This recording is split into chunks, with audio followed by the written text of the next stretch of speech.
सबसे पहले मैं कौन हूँ? मेरी दरखास्त हुई कि एक बार को नोट किया जाए।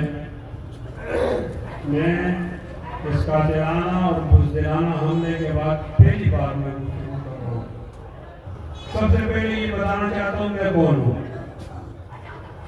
मेरा ताल्लुक जमीयत उलमा इस्लाम से है और मेरे लीडर का नाम मौलाना फजलुर रहमान। मौलाना फजलुर रहमान उन लोगों में काम कर रहा है कि अगर मौलाना साहब उनको जमहूरियत का सबक न सिखाएं तो वो सारे तालिबान बन जाए और वो मुल्क की फौज पे हमला करने वाले बन जाए, मुल्क के इदारों को तबाह कर, स्कूलों को जलाए।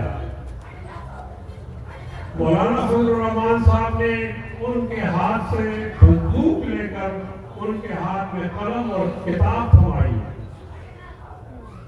मैं कौन हूँ? मुझे पहचाना जाए, मैं ये हूँ।